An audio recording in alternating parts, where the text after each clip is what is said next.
기도합니다. 제가 잠시 기도하고 시작하겠습니다. 사랑하는 아버지, 하나님께서 말씀하시는 시간이 되기를 진심으로 소원합니다.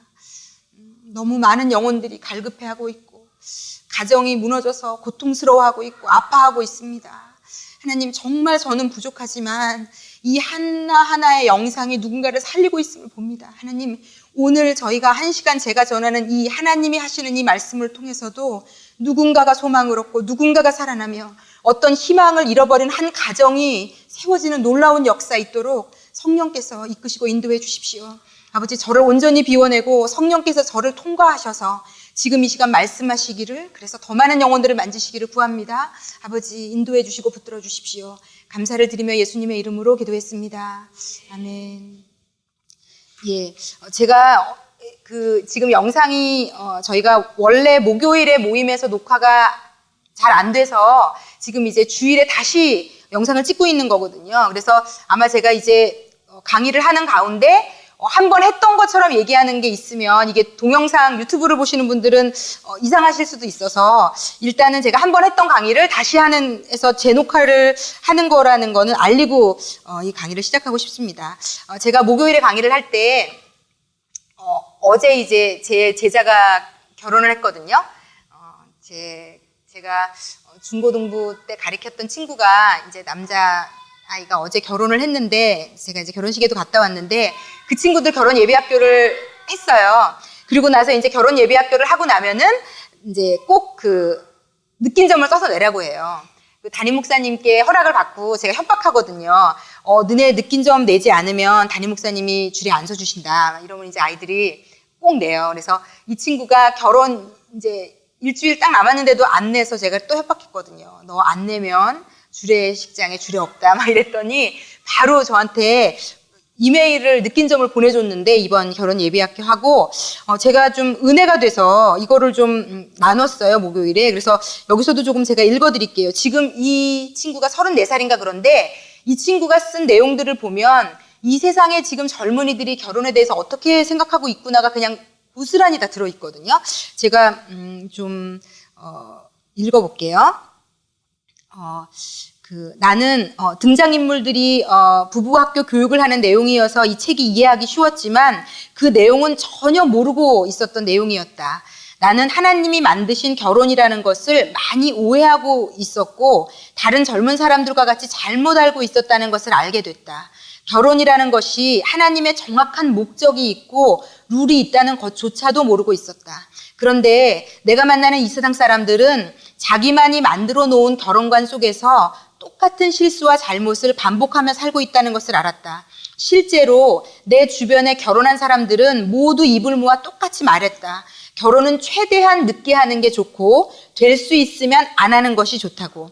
뭐하러 생고생하려고 일찍 했는지 모르겠다며 다시 과거로 돌아만 간다면 안 할 거라고 한다. 그땐 괜히 그러는 거겠지라고 생각하고 흘리면서도 나도 나중엔 저렇게 되겠구나 라고 생각이 되었다. 하지만 그것이 모두 사단이 좋아하는 일이라고 말씀하시는 말씀을 듣고 충격으로 다가왔다. 인터넷과 모든 매체, 스마트폰, 기사, 뉴스들을 통해 결혼은 해도 되고 안 해도 되는, 나만을 위해 솔로로 즐기며 사는 것도 나쁘지 않겠구나 라고 누구나 생각할 수 있도록 우리의 가치관을 아무도 눈치채지 못하게 서서히 움직이고 있는 사단의 계획이 그 안에 있다는 것이 소름 끼쳤다. 이제라도 결혼 전에 이런 강의를 듣게 해주신 거에 대해서 너무 감사했고 자신감이 생겼다. 이제 결혼식 날짜가 다가오면서 가장 많이 듣는 소리가 떨리지 않냐, 넌 이제 끝났다, 웰컴 투 헬 등등이었다. 결혼한 사람이든 안 한 사람이든 남자들끼리는 이렇게 말한다. 하지만 나는 이제 그런 말을 들어도 전혀 마음의 흔들림이나 더 놀아야 되는데 벌써 결혼해도 되나 하는 생각은 들지 않는다.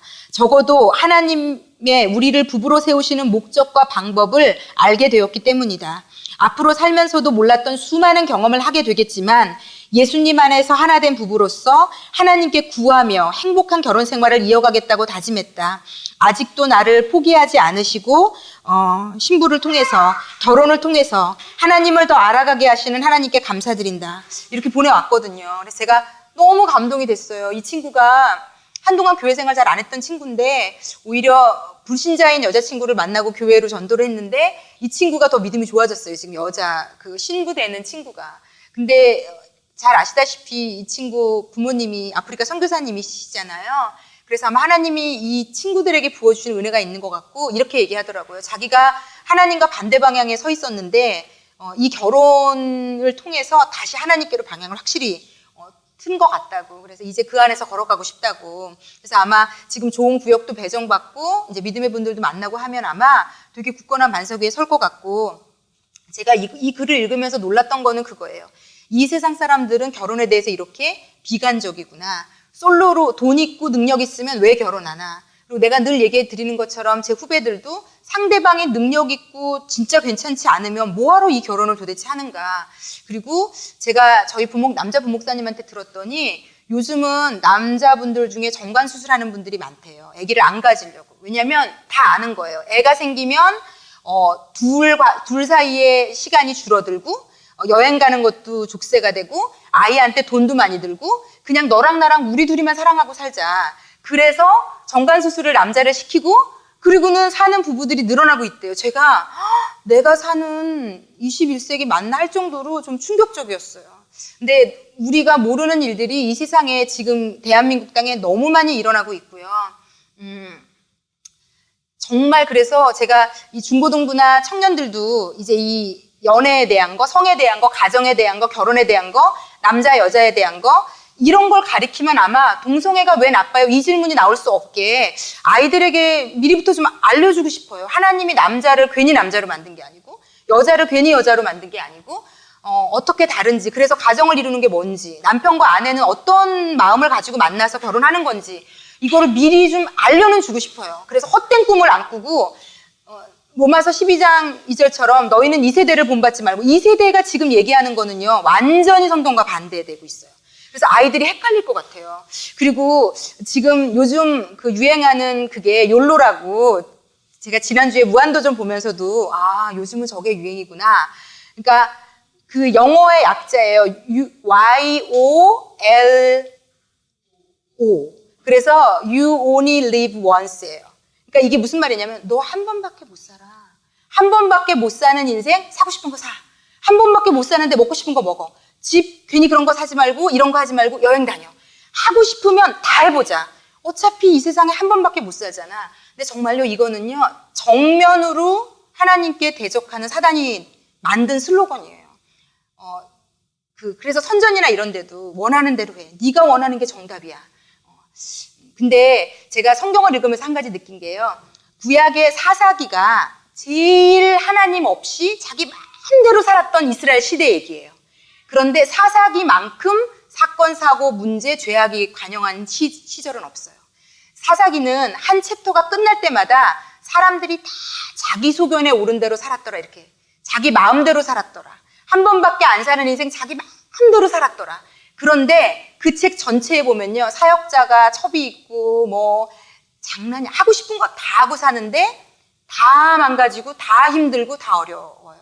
그래서 하나님의 가이드라인, 왜 이렇게 하나님은 이렇게 하지 말라는 게 많아? 이런 얘기도 하지만 하나님의 가이드라인이 전혀 없는 시대를 하나님이 성경에 보여주신 거. 자, 너네가 너네 원하는 대로 마음대로 살면 이렇게 돼. 부모 자식도 모르고 인간관계도 깨지고 관계도 없고 이렇게 살게 돼. 그래서 지금 2,3천 년 전에 한 번밖에 안 사는 인생 마음껏 하나님도 없이 살자 해서 망가진 그 시대를 지금 이 21세기가 반복하고 있어요. 한 번밖에 안 사는 인생 마음대로 살자. 우리는 한 번밖에 안 살지 않아요. 이 땅에서 어떻게 살았느냐를 가지고 영원히 살아요.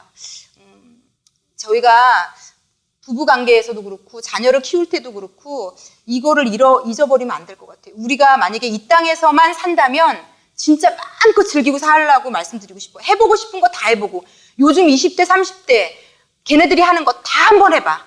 이렇게 얘기하고 싶은데 아니요. 그거는 사단이 속이는 것 같아요, 우리를. 우리는 이 땅에서만 살지 않고요. 영원히 살 거기 때문에 이 땅에서 정결한 하나님의 신부로 사는 것을 훈련받아야 된다고 생각해요. 그래서 하여튼 제가 어제도 결혼식하고 오늘도 저한테 와서 결혼 예배학교 해주셔서 너무 고맙다고 저한테 인사하는 거를 들으면서 정말 너무 이게 중요하구나. 그리고 제가 저희 아프리카 선교사님도 오늘 이 결혼 설명서 책 혹시 어디서 구할 수 있냐고. 목사님 부부지만 누구도 결혼에 대해서 이렇게 디테일하게 가르쳐준 적은 없고 교육받은 적은 없다고. 정말 공부하고 싶다고. 그래서 우리도 더 하나님이 원하는 대로 살고 싶으시다고. 제가 막 여기서 간증한 두 분이 저에게 막 이 책 어디서 구할 수 없냐고. 근데 저희가 어머니 학교에 책이 진짜 딱 한 권 남았어요, 이게. 그래서 이분들 하나님이 드리라고 한다고 생각해서 아까 드렸더니 막 너무 좋아하면서 가지고 가셨거든요. 자, 이번 주에 저희가 이 결혼 설명서 마지막 진도를 나갈 건데요. 하나는 결혼이라는 게 연합인데 우리가 지금까지 뭐 몸도 연합하고 뭐 영적으로도 연합하고 결정권도 연합하고 다 배웠고 오늘은 마지막 돈의 연합에 대해서 나누고 마지막 서머리처럼 좀 나눠드리려고 해요. 자, 돈의 연합이라는 거요. 근데 결혼이라는 게 제가 아까도 얘기한 것처럼 요즘 부부들이 잘못 알고 있고 요즘 젊은 세대들이 잘못 알고 있을 가능성이 큰 게 뭐냐면 결혼을 하면 내가 뭔가를 이득을 봐야 된다고 생각해요. 내가 얘랑 결혼해서 어떤 이득이 있을 건가를 다 따져요, 요즘 애들은. 그게 없으면 결혼하는 건 미친 짓이라고 생각해요. 그래서 그런데 하나님이 말씀하시는 것은요. 결혼은 내가 이익을 보려고 하는 게 아니에요. 그리고 나의 행복이 목적이 아니에요. 이게 하나님이 우리를 만드실 때 내가 누군가를 위해서 희생하고 헌신할 때 우리는 진짜 행복한 존재로 만들어 놓으셨기 때문에 나만 행복하려고 뭔가를 계획하고 하면 힘들어지게 되어 있어요, 우리는요. 근데 지금 이 21세기는 다 가르쳐요. 네 행복이 최고야. 엄마들에게도 가르쳐요. 남편이고 새끼고 간에 너가 행복해야 돼. 이게 틀린 말이 아닌 것 같지만 사실 엄청 틀린 말이에요. 하나님이 우리를 만드실 때 어떤 목적으로 만드셨는지 모르는 사람이 생각해낸 얘기예요. 나만을 위하면 행복할 거라고 생각하는데 절대로 그렇지 않고요. 나 아닌 다른 사람을 위할 때 내가 행복하게 만들어 놓으셔서 이것을 실천하는 장소로 가정, 결혼이라는 틀을 하나님이 주셨습니다. 그래서 결혼은 이윤을 추구하는 것도 아니고 내가 이 남자랑 이 여자랑 결혼해서 더 좋은 집을 사고 더 좋은 차를 사고 해외로 여행 다니고 이걸 꿈꾸고 계획하는 게 결혼이 아니에요. 그런데 이제 요즘은 결혼의 목적이 너무 퇴색됐고요. 더 나은, 그런데 결혼은 어떤 하나님의 목적이 뭐냐면요. 희생하고 헌신하는 곳이고요. 가장 중요한 포인트 중에 하나인데 결혼은요. 결혼을 해서 지금보다 더 나은 내가 되는 곳이에요. 지금보다 더 나은 내가 되는 곳. 이거는 너무 중요한 포인트예요. 결혼을 하면 상대에게서 사랑을 받고 행복을 부여받아서 나는 정말 행복했으면 좋겠어. 이렇게 꿈을 꾸는데 아니요. 하나님이 계획하신 결혼은 제가 늘 말씀드리지만 우리가 천국에 가면요. 신랑도 없고 부인도 없고 자식도 없어요. 하나님 앞에 다 우리 각자 개체로 살아요, 영원히. 그래서 이 땅에만 한시적으로 있는 거예요, 이 가정은. 남편, 자녀, 부인, 그리고 하나님이 그 가정이라는 관계, 엄마됨, 아빠됨, 자녀됨, 이런 모든 관계를 통해 하나님은 이런 분이구나. 자녀에게 이런 사랑의 마음이 있구나, 부모가 돼서는. 하나님은 부모를 공경하면서 부모에게 사랑을 받으면서 우리 아버지는 이런 분이구나. 이걸 배우고 느끼라고 다 만들어 놓으신 거예요. 그러면서 우리를 만지시려고. 네. 부모가 된다는 것도 하나님이 나를 만지시는 거고 자녀가 된다는 것도 하나님이 그 안에서 나를 만지시는 거예요. 그래서 자녀가 되면 나는 그냥 우리 부모는 나를 행복하게만 해야 돼. 그것도 틀린 거예요. 그것도 틀린 거예요. 하나님은요. 자녀됨, 부모됨 이 모든 역할을 통해서요. 나를요. 지금보다 오늘보다 내일보다 모레 더 괜찮은 하나님의 자녀로서 적합한 인물로 만들어 가시는 게 목적이에요. 그래서 자녀로 부모에게 계속 부모를 비판만 하면 안 되고요. 내 부모가 조금 모자라도 그 안에서 배우는 게 있고요. 내 자녀가 내 성에 안 차는 자녀라도 그거를 통해서 배우는 게 있는 거고요. 다 내 지금 위치에서 배우는 게 있어요. 부모의 자리든 자식의 자리든 그래서 불평할 것이 없는 것 같아요. 예수님 안에서는. 그 자리에서 하나님이 가르치시려고 하는 것을 배우면 돼요. 그래서 제가 마더와이즈에서 예전에 썼던 책의 교재에 이렇게 써 있어요. 남편 때문에 막 힘들어하는 아내들을 제가 지금도 매 순간 만나요. 정말 엊그제도 어떤 분이 전화해서 펑펑 우셨어요. 얼마나 일생 남편이 자기를 힘들게 했는지 저도 마음이 너무 아팠어요. 그런데 결국은요. 위로와 사랑과 은혜는 하나님한테 받는 거고요. 부모한테 못 받은 거, 자식에게 못 받은 거, 남편에게 못 받은 것을 엄마 왜 나한테 안 줘? 남편 왜 나한테 안 줘? 우리가 얘기하지만 결국은요. 이 모든 진짜 사랑은 하나님한테만 온전한 사랑은 받을 수 있어요. 그래서 제가 이런 분들도 결국은 그런 상황 속에서 하나님만 똑바로 바라볼 수 있으면요.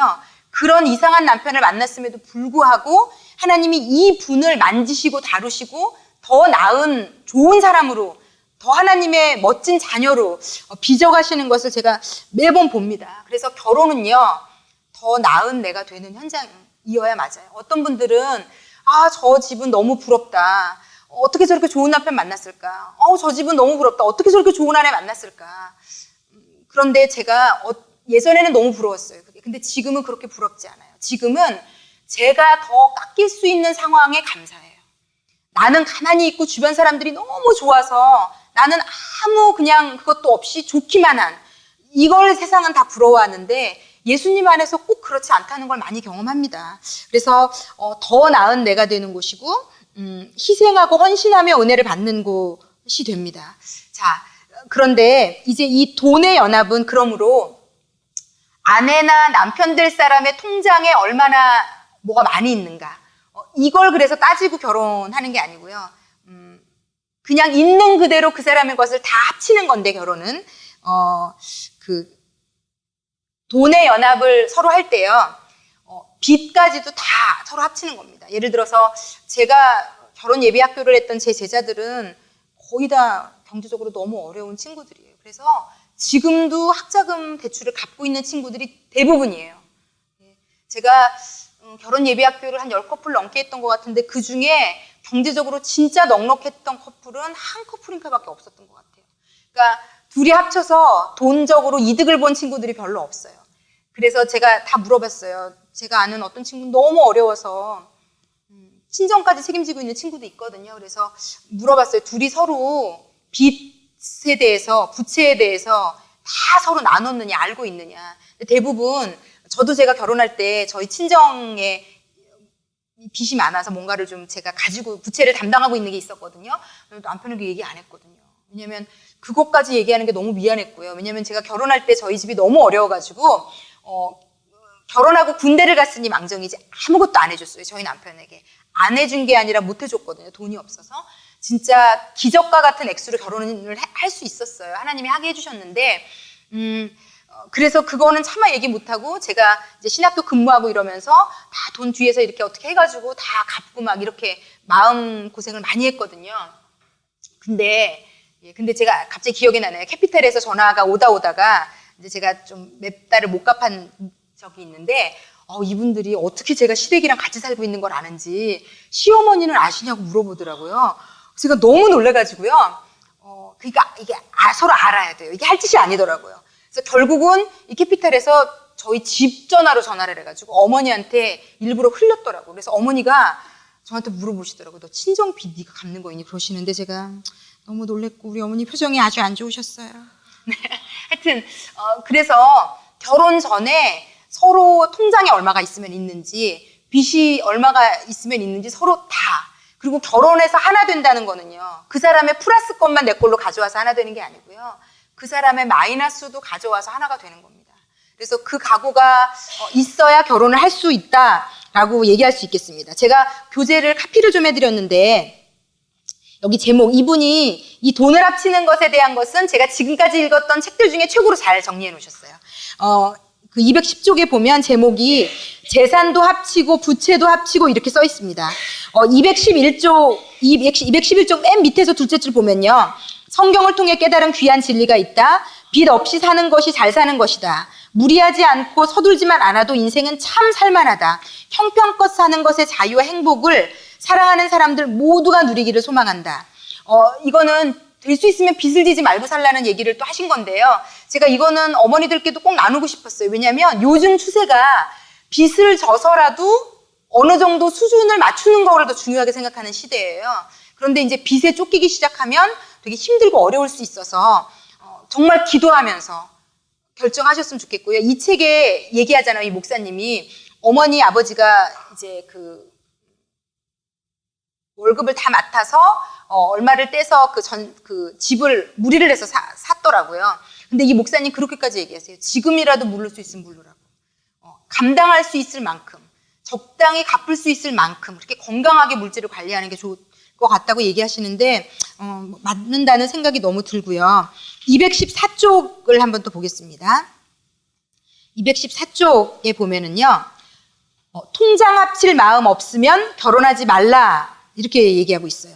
결혼 전에 돈을 많이 벌어놓은 사람은 결혼하기가 쉽지 않다. 정확히 말하면 결혼하고 돈을 합치기가 쉽지 않다.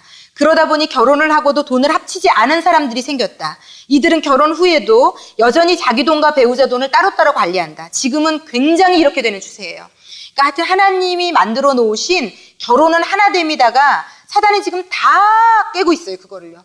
그래서 소득도 따로 관리하고 생활은 두 사람이 일정액을 내서 하고, 그런데 돈이 합쳐지지 않으면 하나가 아니다. 결혼하고 성관계로 몸을 합쳐야 결혼인 것처럼 돈을 합쳐야 결혼이다. 결혼은 했는데 같이 자는데 우리는 성관계는 하지 말자, 이게 말이 안 되잖아요. 근데 이분이 볼 때 이건 동일한 거라는 거죠. 성경도 돈이 있는 곳에 마음이 있다고 얘기하고, 하나님에게 마음이 있는 것을 물질로 표현하고, 부모에게도 물질을 안 드리는 바리새인들을 예수님이 뭐라고 하세요? 너희 하나님 사랑한다고 하면서 왜 부모님한테 잘 못하냐? 똑같아요. 두 사람의 돈을 공유하고 합치지 않으면서 둘이 하나 됐다라고 얘기할 수 없는 거죠. 그래서 여기 중간쯤 보면요, 이거 되게 재미있어요. 그 뒤에도 가끔 결혼은 해서 몸은 합쳤지만 돈은 합치지 않아서 이혼한 사례를 접하곤 한다. 예. 그리고 이제 두셋째 줄 밑에 보면은요, 결혼한 후에 돈을 합칠 생각이 없다면 어쩌면 결혼하지 않고 혼자 사는 게 나을지 모른다. 돈을 합치지 않은 결혼의 결과가 좋지 않기 때문이다. 결혼을 결정할 때 배우자의 돈에 자기 돈을 합칠 수 있을지를 반드시 점검해야 된다. 나랑 사귀는 사람의 부채가 이 정도인데 내가 이것을 감내할 수 있는지 하나님께 정말 물어보셔야 돼요. 제가 볼 때 어떤 남자들, 어떤 여자들 친정과 시댁을 절대로 외면하지 못해서 그 집의 모든 부채를, 심지어 형제들을 케어하는 것까지 남편이, 아내가 끌고 오는 바람에 집안이 분리되는, 두 사람이 이혼하는 경우를 굉장히 많이 봅니다. 그래서 결혼하기 전에 알아야 돼요. 내가 결혼하면 우리 남편의 시아주버님까지 챙겨야 되는구나. 만약에 진짜 그렇다면 아내에게 얘기해야 돼요. 동의를 구해야 돼요. 너무 고통하는 분들 많아요. 정말 하여튼 너무 많아요. 그래서 결혼하기 전에, 그래서 아이들에게도 이런 거는 좀 가르쳐도 좋을 것 같아요. 그때는 막 너무 좋으니까 이 남자랑만 살면 다 될 것 같지만 그렇지 않은 거 우리가 알잖아요. 이 여자랑만 살면 이 세상이 다 핑크빛일 것 같지만 그런 남자랑 여자는 이 세상에 없어요. 단 1도 없어요. 그리고 지금 여기 중고등부 친구들도 있어서 하는 얘기인데요. 제가 하나를 장담할게요. 누구든지 사랑에 딱 빠지잖아요. 그러면 어떤 마음이 드냐면 이 세상에 이 남자, 이 여자 같은 사람은 단 한 명도 없을 것 같은 생각이 들어요. 그러니까 주변의 사람들이 막 아닌 케이스를 얘기해주면 그거는 너네 케이스고 내가 지금 좋아하는 이 여자, 이 남자는 절대 그럴 리가 없어. 그래서 이 마음이 들면 이 마음을 지금까지 이 땅에 살았던 모든 연애했던 사람들은 가졌었다. 이걸 아시면 돼요, 여러분. 제가 저희 부모님이 너무 많이 싸우셨다 그랬잖아요. 근데 정말 연애는 더할 나위 없이 애틋하더라고요. 그래서 너무 슬펐어요. 저렇게 애틋해서 결혼해놓고 왜 이다지도 싸웠단 말인가. 막 제가 지금도 싸우세요. 정말 너무 슬픈 일이에요, 진짜.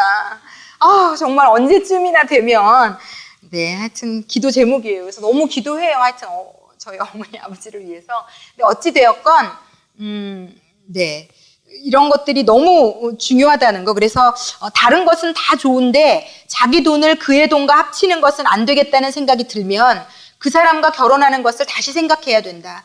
이런 경우 결혼하고 자기 돈을 자기가 관리하는 것을 택하기보다는 그 돈을 믿고 합칠 수 있는 다른 사람을 찾는 게 더 현명한 일이다.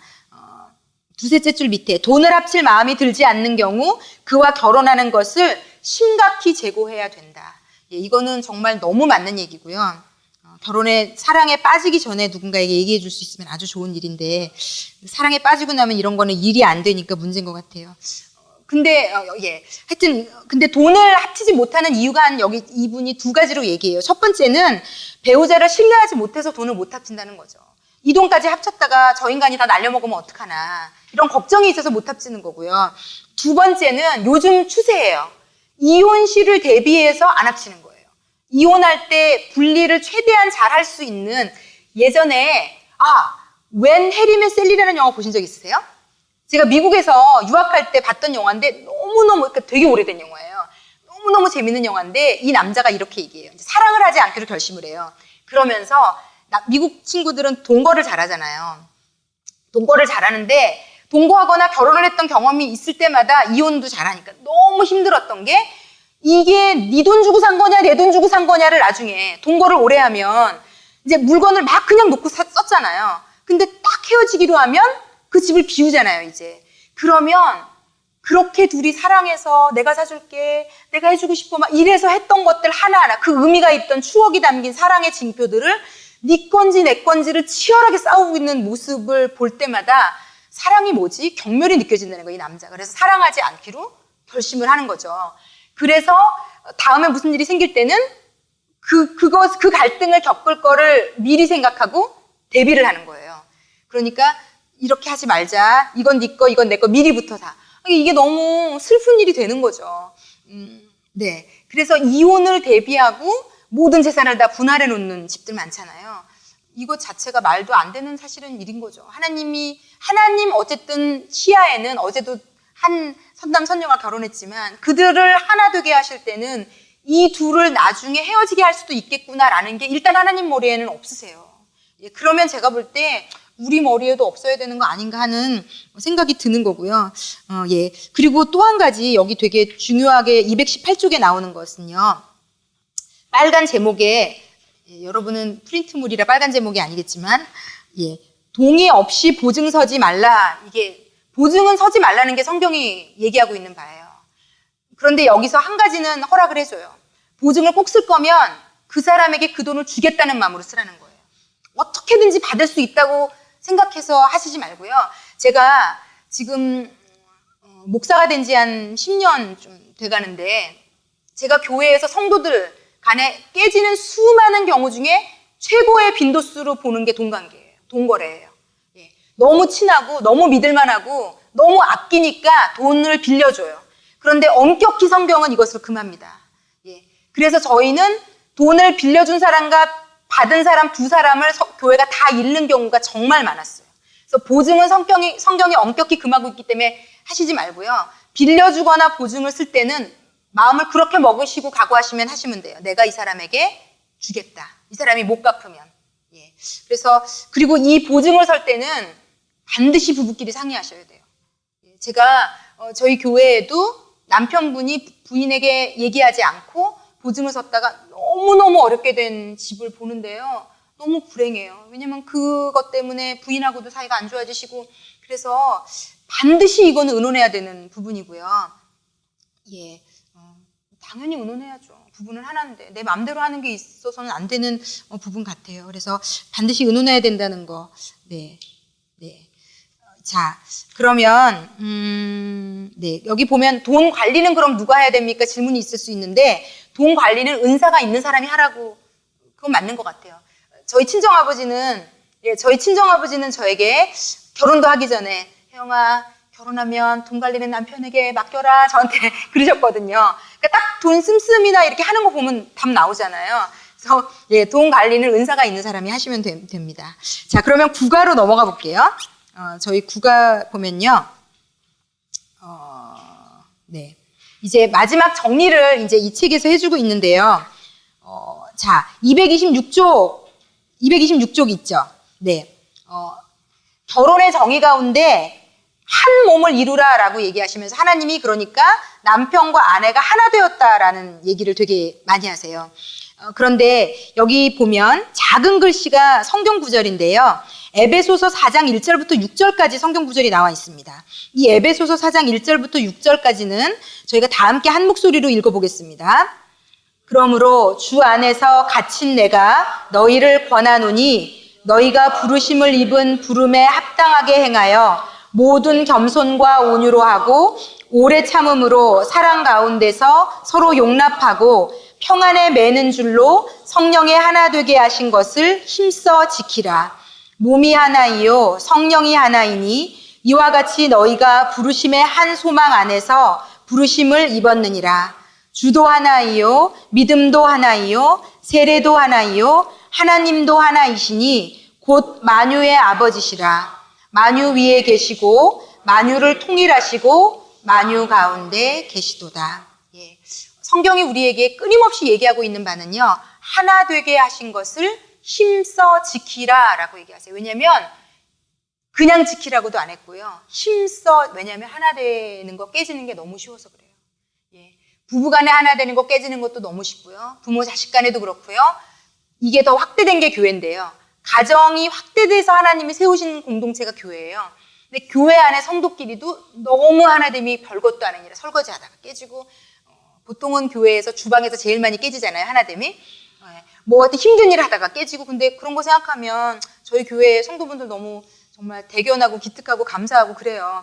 근데 어찌되었건 하나 되게 하신 것은 힘써 지켜야 돼요. 그러니까 부부간에 이렇게 보시면 돼요. 사단이 얼마만큼 노력할 것인가, 애쓸 것인가. 부부간의 하나됨을 깨려고 뭘로라도 건수만 있으면 부부간의 하나됨을 깨기 위해서 못할 짓이 없어요. 그래서 이 부부간의 하나됨을 깨지 않게 그럼 우리가 어떻게 방어해야 되나? 그게 지금 이 성경에 나와 있어요. 모든 겸손해야 돼요. 우리가 우리 안에서 짜증과 불만과 못된 말이 나오는 이유는요, 우리가 교만해서 그래요. 상대보다 내가 옳다는 생각이 우리에게 있기 때문이에요. 우리가 자식에게도 못되게 구는 이유는 내가 걔보다 낫다는 생각이 있기 때문인데요. 저희가 어머니 학교 하면서도 저희 성기미들하고 시작하기 전에 꼭 같이 기도해요. 우리가 저들보다 하나도 낫지 않다는 거 잊어버리지 않게 달라고. 어설프게 어머니 학교 몇 년 좀 더 했다고, 교회 몇 년 더 다녔다고, 나는 저들보다 더 나아, 이런 착각하지 않게 해달라고 기도하고 시작합니다. 그 마음이 있으면 하나됨이 안 깨져요. 내가 상대보다 더 낮아지려는 겸손이 있으면요, 그 하나됨은 깨지지 않아요. 그게 누구와의 관계든. 그런데 누구도 낮아지려고 안 하기 때문에 깨지는 거거든요. 그래서 겸손이 있으면 깨지지 않고요. 그리고 온유로 하고 오래 참음으로 사랑 가운데 서로 용납하고, 오래 참는데 하나됨이 깨질 수는 없어요. 그래서 하나됨이 안 깨지려면 부부간에도 오래 참는 것, 부모 자식도 마찬가지예요. 오래 참는 거, 그리고 사랑으로 용납하는 거.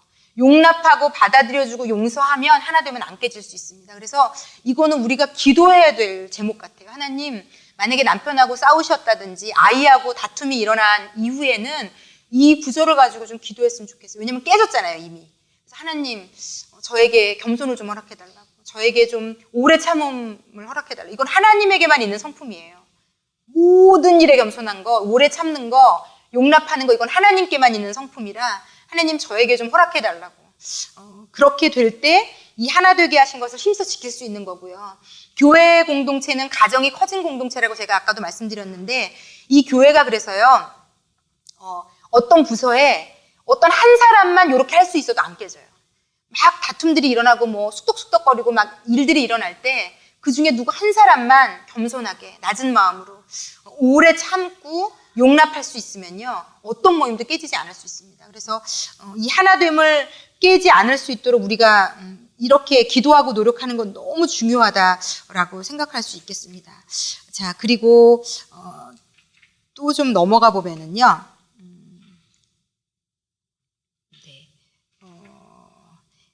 234쪽 제가 카피해드렸나요?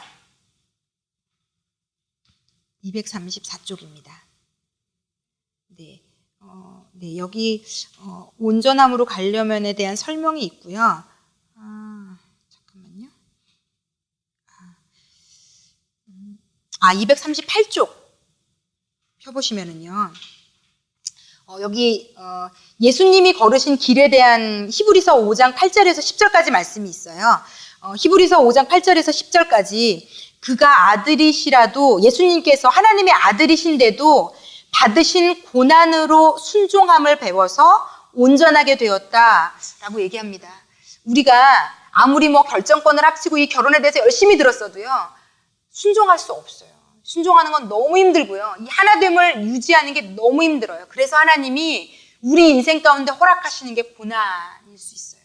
고난일 수 있어요. 어려움, 아픔, 힘듦을 통해서 우리가 순종이라는 것을 배워가는 것 같아요. 우리 인간 본성은 절대로 순종하고 싶지 않아요. 그게 뭐 부모가 됐든 배우자가 됐든 누가 됐든. 그런데 하나님이 우리의 본성을 아세요. 나도 꺾을 수 없는 내 본성이 내 안에 있는 걸 아세요. 그래서 우리로 하여금 인생에 시시각각으로 고난을 허락하세요. 그래서 순종이라는 것을 몸에 익힐 수 있게, 배울 수 있게. 그래서 아까도 드렸던 얘기지만 너무 남편 때문에 힘든 분들에게 제가 늘 위로하고 그분들을 위해서 기도해 주실 때 하나님이 제 입술을 통해서 하게 하는 기도가 있어요. 하나님, 우리의 진짜 신랑은 예수님이잖아요. 이 기도 꼭 하게 하세요. 이분이 못 받은 위로, 사랑, 은혜 이런 모든 것들은 예수님으로부터 받게 해주세요. 우리의 진짜 신랑 되신, 우리를 실망시키지 않는, 진짜 우리를 책임질 수 있는 진짜 신랑 되신 예수님께 받게 해주세요.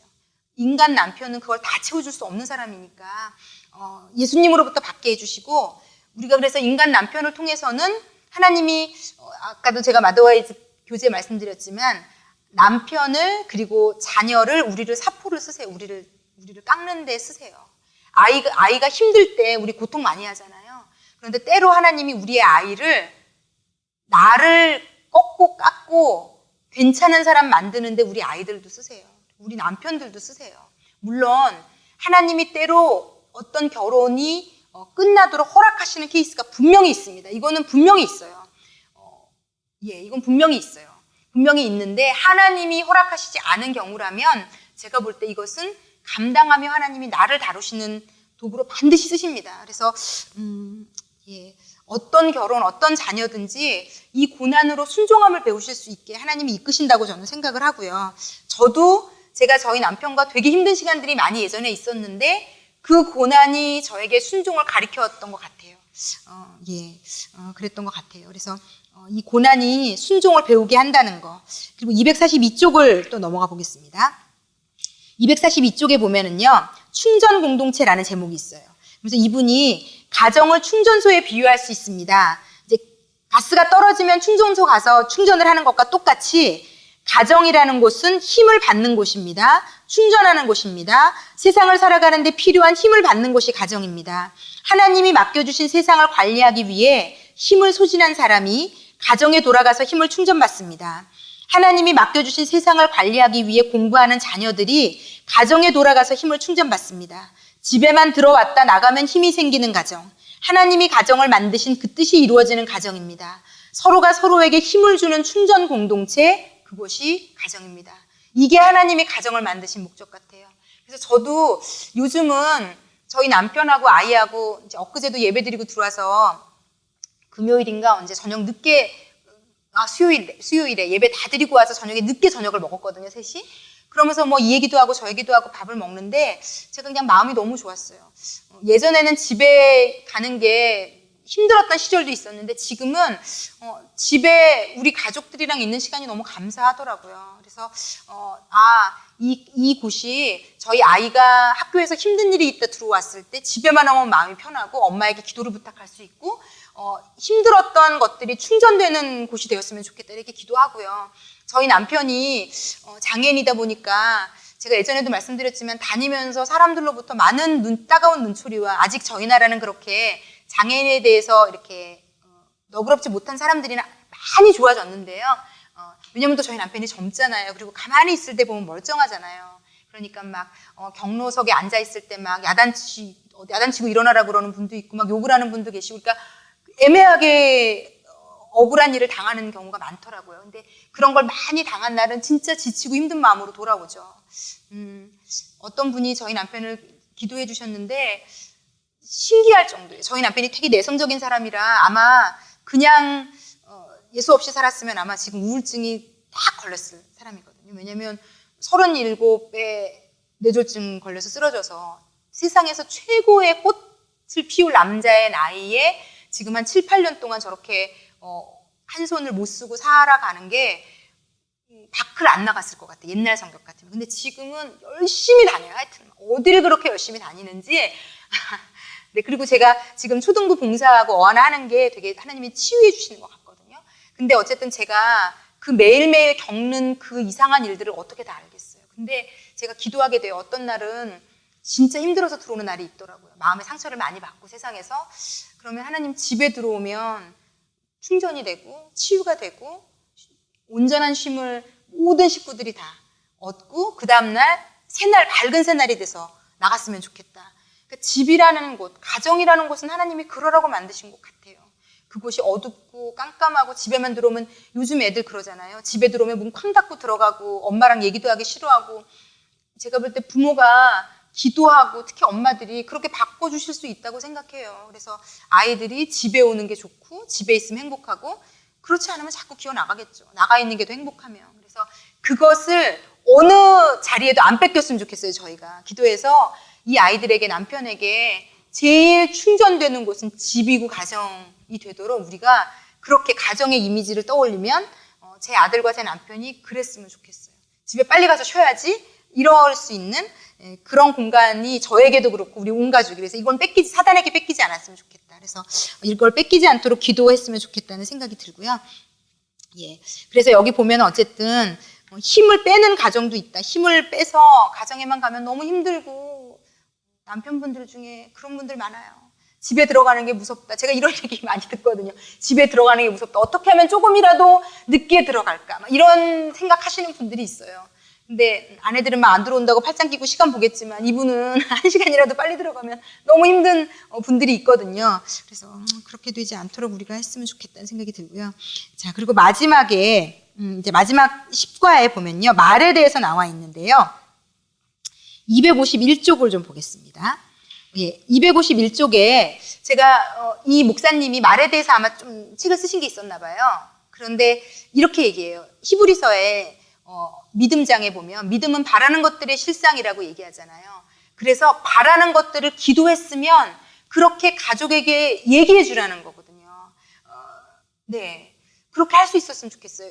예수님이 그런 분이에요. 예를 들어 베드로가 예수님 배신하잖아요. 3번이나 부인하잖아요. 그런데 예수님이 그거 다 알고 계셨어요. 그런데 원래 베드로의 이름은 베드로가 아니었는데 예수님이 이름을 바꿔주세요. 예수님을 부인할 걸 뻔히 아시면서도 반석이라는 이름으로 바꿔주세요. 반석 같은 짓을 하나도 안 하고 있을 때 이름을 바꿔주시거든요. 야곱도 마찬가지. 이스라엘로 이름을 바꿔주실 때 야곱은 그런 그릇이 아니었어요. 그러니까 예수님의 시야는요. 예수님이 누구에 대해서 꿈꾸고 바라는 것을 입으로 시인해 주시는 분이셨어요. 이름도 그렇게 지어주고 지금 남들이 보기에는 손가락질할 모습인데도 그 아이 안에 있는 그 사람 안에 있는 가능성을 보고 그렇게 불러주셨어요. 그러니까 맨날 사단아 물러가라 하는 시기에 베드로야 이렇게 부르신 거잖아요. 그러니까 그것을 계속 시인해 주신 것처럼 말이 그런 역할을 한다는 거죠. 그래서 바라는 것들을 기도하고 있으면 너희 남편과 아이에게 내 주변의 사람들에게 그렇게 시인해 주라는 거거든요. 그래서 제가 말에 대한 중요성을 예전에 깨닫고 제가 쓰고 있던 모든 말을 다 고쳤어요. 잠언에 보면 말에 대해서 굉장히 많은 얘기가 나오는데 우리가 입으로 뱉는 말은요 절대로 사라지지 않아요. 내가 특히 왜 우리가 특히 예수 믿는 분들이 10대들에게 욕하지 말라고 얘기하냐면요. 욕이 다 굉장히 저주의 말이잖아요. 그리고 뭐 예를 들어서 18을 쓰는 욕은 진짜 못할 욕인 거거든요. 거의 너네 엄마가 다른 사람과 성관계를 가진다는 뜻이니까 이게요 욕들이 다요 굉장히 성적이고 아주 치욕적이고 저주가 다 들어가 있어요.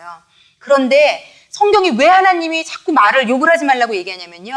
이 우리 입으로 뱉은 말들은 사라지지 않는 게 문제예요. 안 사라져요. 그래서 누군가에게 그 말이 가서 그대로 역사하지 않으면 그 말이 다 나에게로 돌아와요. 제가 이거를 영적으로 미국에서 대학교 때 딱 깨닫고요. 제가 그때 맨날 뭐뭐해서 죽겠어 이런 말을 너무 잘 썼거든요. 그래서 제가 그때 기도 딱 하고요. 내가 쓰는 말 중에 습관적으로 쓰는 부정적인 말을 다 고쳤어요. 살겠어로 일부러 고쳤고요. 그게 죽겠어가 영구처럼 다 붙더라고요. 그래서 안 할 수는 없더라고요. 그 땡땡땡은 붙어야 되는 거더라고요. 뭐뭐해서 뭐뭐해까지 가야 되더라고요. 그게 안 바뀌어서 제가 뭐뭐해서 그걸 살겠어로 바꿔가지고 그렇게 하니까 바꿔지더라고요. 그래서 제가 그 말을 다 바꿨고요. 제가 목요일에도 얘기한 것처럼 그 예전에 그 이성미 씨 간증해 보면 개그우먼 이성미 씨가 예수님을 되게 잘 믿는데 이분이 어릴 때부터 욕을 입에 달고 살았던 사람이라 막 쌍욕도 그렇게 잘하나 봐요. 그리고 입이 왜 벌리면 왜 우리 요즘 10대들을 이렇게 보면 삐 처리를 하면 계속 삐삐삐삐삐 처리를 해야 되잖아요. 말 한마디당 욕이 따라붙으니까. 근데 이제 거의 이성미 씨도 그런 수준이었던 것 같아요. 그리고 첫째 아들을 이제 어렵게 낳고 이랬으니까 바르게 키우려고 잔소리하고 욕설을 얼굴만 보면 아침부터 저녁까지 욕했대요. 뭐 이 새끼 저 새끼는 제가 볼 때 욕도 아닌 것 같고요. 그런 쌍욕들을 막 아들에게 막 했는데 이제 캐나다 가서 있을 때 그날도 이 새끼 하여튼 온갖 욕을 쓰면서 밥을 먹으러 내려오라고 했겠죠. 근데 늦게 내려온 거예요. 그랬더니 그 밥 먹으러 앉은 애한테도 대고 막 또 욕폭탄을 막 막 하고 있는데 하나님이 진짜로요. 이제 하나님이 때가 돼서 그런지 이분 마음 가운데 너 진짜 네가 욕한 대로 네 아이 그렇게 한번 만들어주라 이렇게 딱 물으시더래요. 네가 지금 입으로 시인한 대로 네가 지금 욕한 그 내용대로 내가 네 아이 그렇게 만들어주랴. 말한 대로 되거든요. 그런데 이분이 얼굴 볼 때마다 아들을 욕하고 있으니까 네 아들 진짜 너 그렇게 될 건데 어떡할 거냐 이거죠. 이분이요 너무 놀래가지고요. 아니요. 그런 다음부터 그걸 싹 고치셨다고 간증을 하시더라고요. 말은 정말 무서운 거거든요. 그래서 어떤 말을 내가 쓰고 있느냐 하고 있느냐 이건 정말 너무 중요한 일이에요. 그래서 우리도 지금이라도 내가 잘 쓰고 있는 말 중에 부정적인 말, 누구에게도 도움이 안 되는 말들은 고칠 수 있으면 너무 이것만 고쳐도 정말 많이 바뀐다고 그러더라고요. 가정이. 그래서 실상이 아닌 바라는 것들을 자꾸 시인해 주셨으면 좋겠어요. 근데 또 너무 사심애가 들어서 기분이 좋은 게 아니라 뭐야 나를 저렇게 지금 하라는 거잖아. 이런 그러니까 너무 뭐든지요. 내 욕심이 담긴 멘트는 다 역효과예요. 그래서 그래서 저희 남편과도 되게 힘들 때 제가 이런 것들을 막 배우고 깨달으면서 핸드폰에 저장해 놓은 모든 저희 가족의 명칭을 다 바꿨어요. 저희 남편은 너무 이제 한참 힘들 때 좋은 남편으로 바꿨어요. 왜냐면 진짜 우리 남편이 나에게 좋은 남편이 돼줬으면 좋겠다는 생각했거든요. 그래서 내가 바라고 기도하고 있는 대로 좋은 남편. 근데 제가 이것을 좋은 남편으로 바꿀 때 우리 남편은 좋은 남편이 아니었어요. 정말 그 근처도 안 갔을 때예요. 근데 제가 지난주에 이 강의하면서 제가 울컥했던 게 너무 우리 남편이 좋은 남편이 된 거예요. 너무너무 좋은 남편이 된 거예요. 너무너무 좋은 남편이고 다니엘박 선교사님이 하나님이 주셨다고 예언해 주실 때 하나님이 목사님 지금 목사님 남편은 목사님에게 최고의 남편이래요. 정말 최선이래요. 예수님만큼 좋은 분이래요. 하나님이 막 그렇게 얘기해 주셨다는데 제가 근데 그게요 우리 모두에게 주신 부모, 남편은요 하나님이 선택해 주신 최선이고 최고거든요. 그래서 그렇게 받아들이고 지금 그렇지 않다면 기도하고 계시다면 그 실상을 어떻게든지 좀 기도도 하시고 좀 표현도 하시고 그랬으면 좋겠어요. 그리고 아이들에게도 저희 아들도 멋진 석현으로 전혀 이 아이가 멋지지 않을 때 전혀 멋진 모습을 보이지 않는 그 시점에 제가 멋진 석현으로 바꾸고 그리고 제가 결심한 게 있어요. 이 세상에 엄마라는 존재는 모든 사람이 내 아이를 손가락질할 때도 그 아이 안에 있는 하나님이 심어놓으신 멋짐을 봐야 돼요. 볼 수 있어야 돼요. 그래야 엄마예요. 엄마가 그냥 애를 낳았다고만 엄마가 아니고요. 이 세상 모든 사람이 얘가 하는 짓을 다 손가락질하고 아무도 못 봐줄 때. 근데요, 여러분, 하나님이 우리 안에 심어놓으신 놀라운 것들이 다 있어요. 이거 없는 영혼은 없어요. 그러므로 거짓말이 아니에요. 이건 진짜예요. 그런데 부모가 그것을 봐줄 수 있느냐, 발견할 수 있느냐 아니면 세상 사람들하고 똑같은 눈을 가지고 있어서 전혀 못 보느냐인데요. 저는요, 끝까지 이겨낼 거거든요. 아무것도 보이지 않을 때도 볼 거거든요. 예수님이 그러셨잖아요. 아무것도 보이지 않는 제자들을 보셨잖아요. 그리고 이 제자들은 다 순교했어요. 몇 명 빼놓고. 이 제자들이 예수님을 따라다닐 때는 순교는커녕 손가락 하나 찔릴 만큼 믿음 있는 사람들도 아니었어요. 그런데 예수님은 끝까지 사랑하셨다고 얘기하잖아요. 자기를 버리고 다 도망갈 제자들을 마지막 순간까지 발 씻어 주셨어요. 믿으셨다는 거죠. 아마 제자들이요, 나중에 성령 받고요, 매 순간 떠올랐을 것 같아요. 그 꼴을 하고 있는 나를 예수님은 믿어주셨어. 아마 이게요, 그들의 일생의 원동력이 됐을 거예요. 그 꼴을 하고 있는 내 모습을 예수님이 믿어주셨어. 인정해주셨어. 나를 소망을 가지고 봐주셨어. 실망하지 않으셨어. 그 꼴을 하고 있는데도. 이게요, 어마어마한 힘일 거고요. 여러분의 자녀들이요, 어떨 때 힘을 받냐면요, 어머, 너 너무 공부 잘했다. 이런 거 하나도 기억 안 남아요. 잘했으니까 잘했다고 한 거잖아요. 그런데 어떤 게 기억이 남냐면요, 선생님으로부터 모든 사람들이 아니라고 하는 그 순간에 우리 엄마는 나에게 괜찮다고 말했어. 이런 게 기억에 남는 거예요. 예수님처럼. 그래서 저는요, 우리 엄마들이 이 바라는 실상을 더 말해줄 수 있으면 좋을 것 같아요. 얘가 힘들고 어렵고 실패하고 아무것도 안 보일 때, 그때 말해줄 수 있으면 그게 우리 아이를 살릴 수 있다고 생각이 들거든요.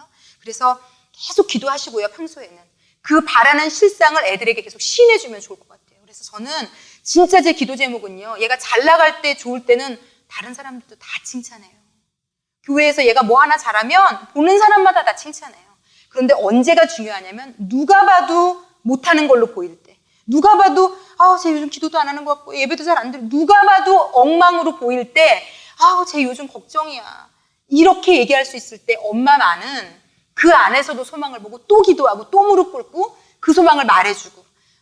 이 세상에 한 사람은 필요해요. 제가 볼 때는. 한 사람도 없어도 하나님이 하시겠지만 그 한 사람의 역할을 저는 엄마들이 해줄 수 있으면 좋겠고요. 그렇게 해줬으면 좋겠어요. 그리고 이거를 남편들에게도 해주면 좋을 것 같아요. 남편들이 되게 아내의 인정에 목말라 있어요. 이 사람들이 자존심이 세서 그 얘기를 안 할 뿐이지 아내가 한 번 칭찬해 준 게 바깥에서 100번 칭찬 들은 것보다 파급 효과는요 훨씬 커요. 이건 제가 남편들에게 듣는 얘기예요. 아내가 한 번 무시할 거를 인정하고 소망 바라는 것들에 실상으로 얘기해 줄 때 이 남편의 이 내면의 자존감 게이지가 올라가는 건 우리의 상상을 초월할 만큼이라는 거. 그래서 이 바라는 실상을 시인해 줄 수 있는 아내의 엄마가 되었으면 좋겠다는 거고요. 253쪽 한번 넘어가 보겠습니다. 예, 252쪽. 그래서 이 목사님이 이 자매에게 입술에 나오는 것을 열매라고 성경이 얘기하잖아요. 이게 따먹을 수 있다는 거거든요. 그래서 하나님 성경을 보면요, 하나님은요 끊임없이 우리를 인정하고 시인하는 얘기를 하세요. 우리가 어떤지도 모르시면서 나는 너를 사랑하는 여호와라. 내가 너로 인해 기쁨을 이기지 못하면 내가 어떤 줄 알고. 근데 하나님은 그렇게 작정하신 거예요. 나는 네가 어떻든지 간에 너로 인해 기쁨을 이기지 못하고 잠잠히 너를 사랑하고 나는 너로 인해 너무 기뻐. 이 조건이 없는 거거든요. 그런데 하나님이 여기 제가 계속 읽어보면 252쪽에 너는 내 아들이다. 너는 나의 사랑하는 자다. 내가 너를 보배롭고 존귀롭게 여긴다. 너는 왕같은 제사장이다. 하나님의 사람이다. 의인이다. 성자다. 긍정적인 말밖에 없어요. 성경에 보면요. 그런데 이 말을 우리가 우리 가족에게 해주라는 거죠. 하나님은. 그래서 옆에 보면 253쪽에 당신은 나의 남편입니다부터 당신은 지혜의 사람입니다. 이거는 우리가 다 함께 한번 읽어보겠습니다. 당신은 나의 남편입니다. 당신은 하나님께서 내게 주신 귀한 선물입니다. 당신은 나의 결정권자입니다. 당신은 우리 집의 가장입니다. 당신은 능력자입니다. 당신은 지혜의 사람입니다. 하나님께서요, 우리가 믿음을 가지고 이렇게 고백하면 걱정하지 마. 내가 이렇게 만들어줄게. 우리는 못 만들어요. 그런데 내가 그렇게 해줄 거를 믿고 있구나. 하나님 이걸 너무 좋아하세요. 눈에는 하나도 안 보이는데 우리가 하나님을 믿어드리는 거죠. 하나님, 우리 남편 이렇게 변화시켜 주실 줄 믿습니다. 그리고 시인하면 우리가 믿음을 행하는 거잖아요. 하나님이 그래, 내가 해줄게. 네 말대로, 네가 시인한 대로 내가 되게 해줄게. 하늘에서 우리가 묶으면 묶고 풀면 풀리라. 네가 지금 푼 대로 내가 풀어줄게, 너희 남편. 이렇게 하나님이 우리가 한 대로 해주세요. 갚아주세요. 그래서 이 믿음을 가지고 우리 남편과 아이들을 축복해 줬으면 좋겠어요. 우리가 이것을 잊어버리지 말고 꼭 좀 했으면 좋겠고요. 여기 또 너무 중요한 구절이 있어요. 잠언 20장 5절 말씀, 여기 작은 글씨로 있는 잠언 20장 5절 말씀 다 함께 읽어보겠습니다. 사람의 마음에 있는 모략은 깊은 물 같으니라.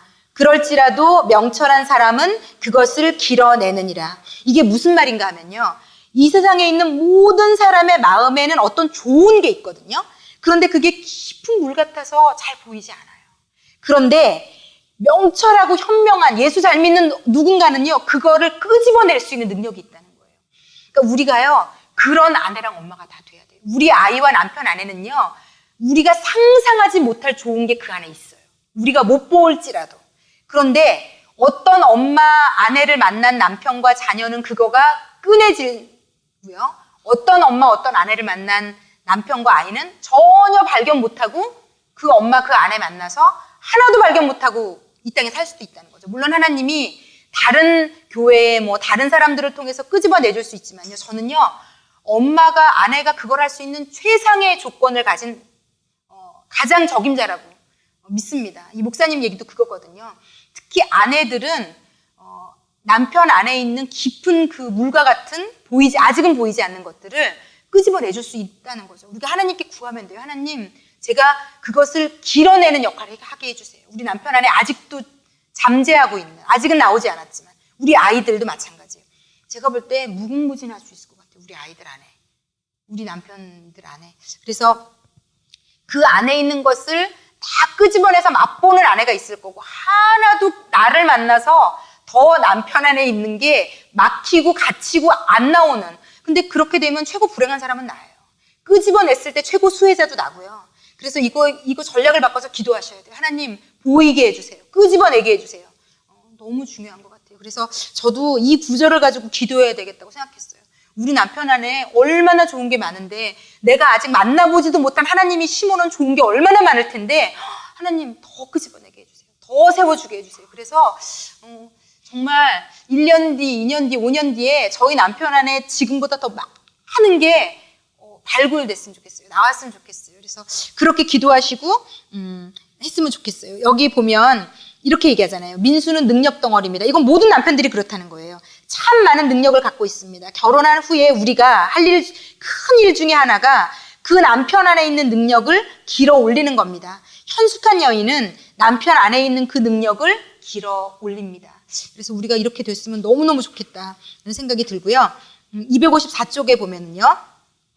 맨 위에서 둘째 줄에 남편 안에 있는 능력을 길어내는 도구는 인정입니다. 칭찬과 격려입니다. 기도입니다. 남편 안에 있는 능력을 사장시키는 도구는 무시와 멸시입니다. 빈정거림입니다. 그래서 남편 안에 있는 능력이 저도 제가 가끔 이렇게 하여튼 여자들이 더 판단력도 좋다는 생각을 제가 많이 해요. 오늘도 별것도 아닌 걸로 말도 안 되는 얘기를 또 하길래 나도 모르게 핀잔을 탁 주고 바로 또 돌아서도 너무 후회가 되는 거예요. 그러니까 이게 남편 안에 있는 능력을 사장시키는 도구가 무시, 멸시, 빈정거리. 이게 애들도 마찬가지예요. 야, 지금 그 말이라고 하니 이런 것들이 다 우리 아이들에 있는 특히 아들들요, 아들들. 아들들이 모질하잖아요. 좀 이렇게 하는 행동들이. 아니 진짜 그래요. 여기 아들이시죠? 네. 아니 남자들이 늑대요. 그러니까 얘네들이 영원히 그렇다는 게 아니라 여자애들에 비해 되게 늑대거든요. 똑같은 나이 또래 보면 너무 어린 짓을 해요, 얘네들이. 그래서 중고등부 때 사춘기 애들이 또래 남자애들을 무섭게 알거든요. 하는 짓이 너무 애 같으니까. 막 우리 중고등부 애들이 여자애들은 막 손 올리고 찬양하고 있는데 예전에 중학교 올라간 애들이 부활절에 결혼을 뒤에 있는데 전도사님이 말씀 전하는데 네가 먹겠다느니 내가 먹겠다느니 하다가 이게 중학생이나 돼가지고 한 애가 벌떡 일어나더니 저벅저벅 전도사님 말씀 전하고 있는데 저벅저벅 일어나서 뒤에 가서 결혼을 가지고 왔어요. 그것만 해도 지금 다른 사람들이 다 방해받았잖아요, 이미. 그런데 더 깜짝 놀랄 짓을 하더라고요. 거기 앉아가지고 이러고 있더니 먹어야 되잖아요. 옆에 있는 애 머리에다가 폭 쳐가지고 그러니 그 모습을 본 똑같은 중학교 1, 2학년 여자애들은요, 정말 저렇게 한심한 애들이 어떻게 저런 종자들이 있을 수 있나. 그런데 그렇기 때문에 이 남자애들이 지금 제가 이제 고딩인 저희 아들을 봐도 똑같은 고딩인 여자애들을 보면 이렇게 보기만 해도 벌써 수준이 차가 나요. 다르거든요. 그런데 이제 얘네들은 그거를 빈정거리고 무시하고 너는 왜 고등학교 1학년이나 돼서 이 짓을 하고 있느냐. 특히 아들만 있으신 여러분. 그러시면 안 돼. 우리의 빈정거림과 무시와 멸시는 이 아이들 안에 있는 깊은 물을 다 막는, 아무것도 기를 게 없게 만드는. 그래서 왜 얘가 이 꼴이 됐나? 엄마 때문에 이렇게 됐다. 그리고 문제가 뭐냐면요. 우리의 시어머니들의 문제는 시어머니들이 이미 그 우물을 다 막고 우리한테 보낸 거예요. 그래서 우리는 더 힘들죠, 이제. 그런데 또 우리까지도 빈정거리면 완벽하게 막히는 거기 때문에. 그래서 제가 생각할 때 우리가 우리 아들들의 그곳을 막지만 않고 어떤 여자에게 보내줘도 그 아이 안에서 우리한테서도 막 길었는데 또 결혼해서 그 아내를 통해서도 더 많이 길어지면 얼마나 좋겠어요? 그래서 그걸 꿈꿔봅니다, 정말. 그래서 이렇게 얘기해요. 수연자매 하루에 3번 이상 남편을 인정하고 칭찬해줘요. 제가 볼 때 우리 도사님 이렇게 한번 꼭 하시기를. 남편은 아내의 인정을 먹고 자랍니다. 정말 무시하고 싶고 빈정거리고 싶은 멘트를 날린다 할지라도 이건 정말 큰 싸움이에요. 우리에게는 큰 영적 싸움인데요. 어찌되었건 어쨌든 3번 이상 남편을 인정하고 칭찬해주고 남편은 아내의 인정을 먹고 자랍니다. 얘도 아니지만 또 먹고 자란대요. 그러니까 그리고 아내에게 인정받은 남편은 더 중요하게요. 세상에 나가서 당당하게 맞선대요. 우리가 인정해 준 게 뭐라고? 다 나와. 이렇게 얘기할 수 있대요. 세상에 나가서. 그래서 우리 역할이 되게 중요한 것 같아요. 그래서 이런 남편들은요. 아내에게 인정을 받으면 이게 너무 중요한 것 같아요. 인정에 대한 목마름이 없대요. 그래서 쓸데없는 데 가서 거짓말하고 가식처럼 굴고 그 인정을 받으려고 겉모술수 쓰고 누구를 쳐내려서라도 내가 올라가 이런 이상한 짓을 아내에게만 충분히 인정을 받아도 안 하게 된대요. 그런데 엄마한테도 못 받았고 부모한테도 못 받아, 아내한테도 못 받아 이러면 나가서 이상한 짓을 안 할 수가 없어. 성공에 대한 목마름이 막 이 안에 가득 차서 별짓이라도 다 비인격적인 짓을 해서라도 이기려고 하는 짓을 한다는 거죠. 그래서 혹 다른 사람이 인정하지 않아도 별로 개의치 않습니다. 왜냐하면 집에서 충분히 인정을 이미 먹었기 때문입니다. 이거 너무 중요하네요, 진짜. 제가 이거 지난 목요일엔 안 했던 것 같아요. 근데 정말 우리가 이건 정말 이 자녀들도 마찬가지인 것 같고 엄마에게 충분히 먹은 애들은 학교 가서 이상한 짓 안 해요. 그래서 그게 너무 중요한 것 같아요. 그래서 이렇게 좀 꼭 해줬으면 좋겠고 남편들에게는요. 꼭 말로 해야 돼. 제가 이제 남편들도 지금 유튜브를 보는 분들이 막 있어서 꼭 말로 하셔야 돼요. 예, 내가 어제 사랑한다고 얘기했는데 목사님 오늘 또 해 까먹어요. 우리는 이 아내들은 계속 들어야 돼요. 이 전구 제가 3,000개 예화를 드린 것처럼 이 아내 전구 3,000개는 계속 말해줘야 3,000개가 계속 유지가 될 수 있어요. 남편은 하여튼 그래서 사랑한다든지 아니면은 뭐 어떤 그 아내에 대한 좋은 마음들이 있으면 다 알겠지 뭐 이렇게 하시지 마시고 꼭 표현을 해주시라고 얘기를 드리고 싶습니다. 그리고 그 다음에 나오는 게 정직에 대한 건데요.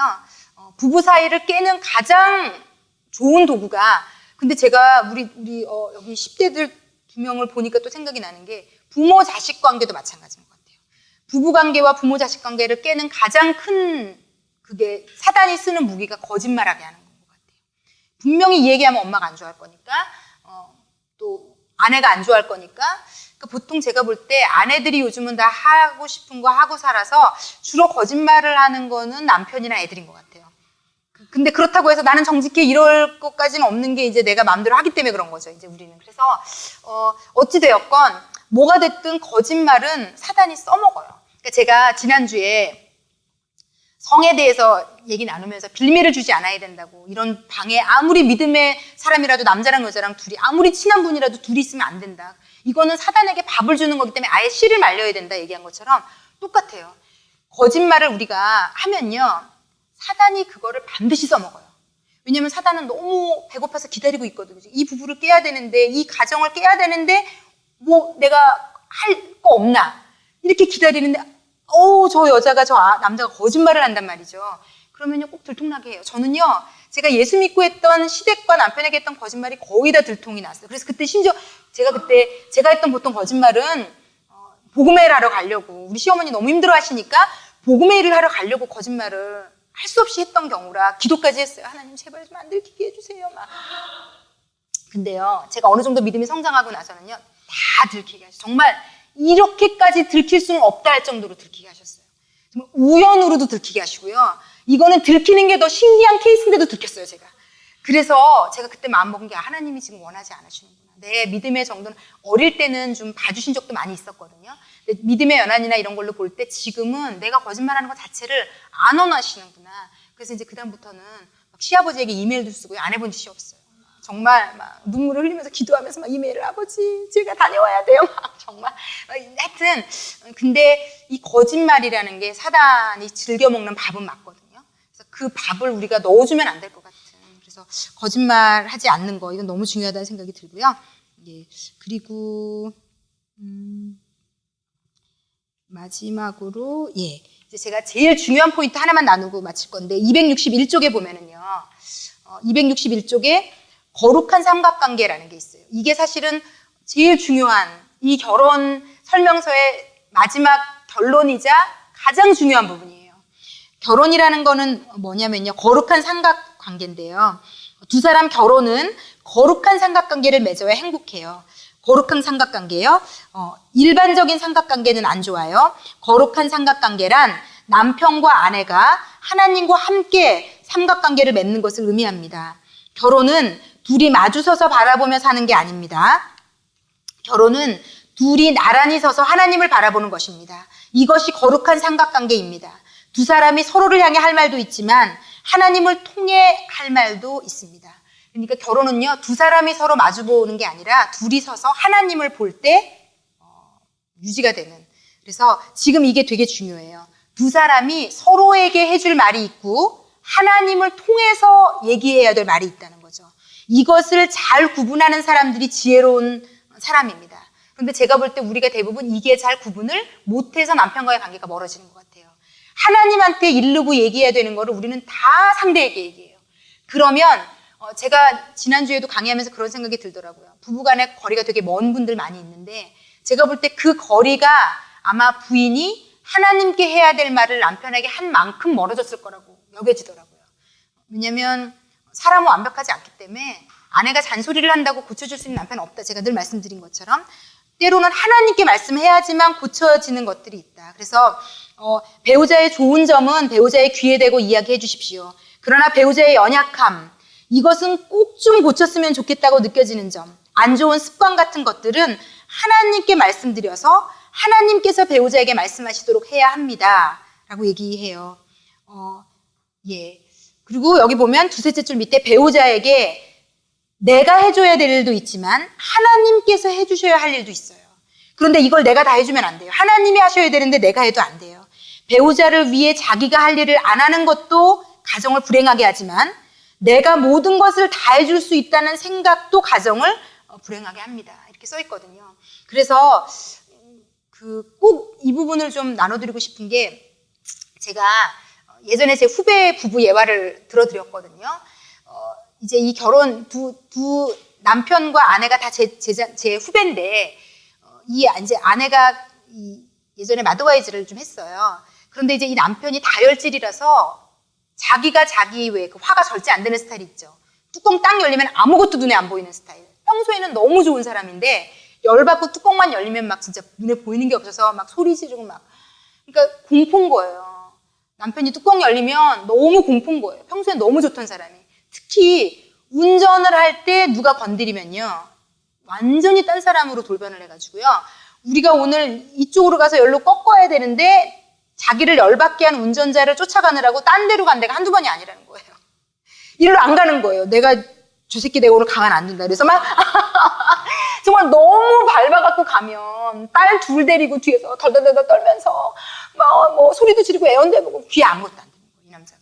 거의 막 그래서 예전에는 뭐 소리도 질러보고 뭐 화도 내보고 부탁도 해보고 애원대보고 어떤 방법도 안 먹히는 거예요. 근데 이거는요. 우리 남편들이 가진 누군가가 가진 연약함이나 단점은 그렇게 쉽게 고칠 것 같으면 지금까지 갖고 있지 않아요, 사실은. 자기가 알아도 못 고쳐지는 게 저도 지금도 제가 알아도 못 고치는 제 단점이 있거든요. 그건 너무 마음이 아파요. 그래서 알아서 막 때로는 막 눈물, 제가 목사기도 하니까 막 눈물도 흘리고 하나님이 정말 많이 변화시켜 주셨지만 또 남아있는 것들이 있잖아요. 근데 하여튼 이 친구도 알아요. 아는데도 안 되는 거거든요. 근데 이제 아내가 뭐 애원하면 마음은 아프죠. 내가 고쳐줘야 되는데 그럼 못 고치니까 더 힘든 거예요.